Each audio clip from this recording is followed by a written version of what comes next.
जीवन में हर व्यक्ति कभी ना कभी यह सोचता है कि दुख क्यों आता है। क्या यह हमारे कर्मों का परिणाम है या यह केवल भाग्य का खेल है? अगर गहराई से देखें तो हम पाएंगे कि हमारे जीवन में आने वाले दुख और सुख दोनों ही हमारी अपनी क्रियाओं का परिणाम है। और जो बात सबसे महत्वपूर्ण है वह यह है कि इन क्रियाओं को करना या न करना हमारे हाथ में है। अगर थोड़ी देर ठहर कर सोचें तो यह स्पष्ट होता है कि जिन गलत क्रियाओं के कारण हमारे जीवन में दुख आता है, वे क्रियाएं करना है या नहीं, यह पूरी तरह से हमारे चुनाव पर निर्भर है। यह हमारे नियंत्रण में है। लेकिन क्या होता है, हम जानते हुए भी कई बार उन क्रियाओं को कर बैठते हैं और फिर जब उनका परिणाम दुख के रूप में आता है तो हमें पीड़ा होती है। यहां रुककर एक और बात पर ध्यान देना जरूरी है।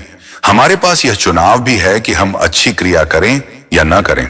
लेकिन यहां एक अनोखी बात है, यदि आप अच्छी क्रिया नहीं करते तो उसका कोई बुरा परिणाम नहीं होगा। लेकिन अगर आप अच्छी क्रिया करते हैं तो उसका फल हमेशा सुखद होगा। यह सोचने की बात है कि गलत क्रियाओं का चुनाव हमेशा दुखद परिणाम लाता है। अगर आप गलत क्रिया नहीं करते तो दुख से बच सकते हैं, लेकिन यदि आप गलत क्रिया करते हैं तो दुख आना तय है। इसके विपरीत अच्छे कर्मों का चुनाव करना न केवल जीवन को सुखद बनाता है बल्कि यह एक गहरी तृप्ति और संतोष का अनुभव भी कराता है। यह समझने की बात है कि गलत क्रिया करना हमेशा दुखदाई है, लेकिन अच्छी क्रिया करना एक ऐसा उपहार है जिसे आप खुद को दे सकते हैं। इसका परिणाम सुख, शांति और संतोष के रूप में आपके जीवन में लौटता है। इसलिए ठहरें, सोचें और अपने हर चुनाव को ध्यानपूर्वक करें। गलत क्रियाओं से बचने का प्रयास करें, अच्छी क्रियाओं को अपनाएं, क्योंकि जीवन के हर मोड़ पर आपके चुनाव ही आपके भविष्य का निर्माण करते हैं। जीवन में जो सबसे बड़ा भ्रम है वह यह है कि हम चीजों को अच्छा और बुरा जैसे लेबल में बांट देते हैं। लेकिन अगर गहराई से देखें तो अस्तित्व में अच्छा या बुरा जैसा कुछ भी नहीं है। ये सब केवल हमारे मन के बनाए हुए खांचे हैं। जीवन में हर क्रिया का अपना प्रभाव है और वही तय करता है कि उसका परिणाम सुखद होगा या कष्टदायक। जब हम अपने जीवन के हर क्षण को अवलोकन की नजर से देखते हैं तो एक अद्भुत चीज होती है। हम इस पर विचार करना शुरू करते हैं कि जो क्रिया हम करने जा रहे हैं उसकी वास्तव में जरूरत है या नहीं।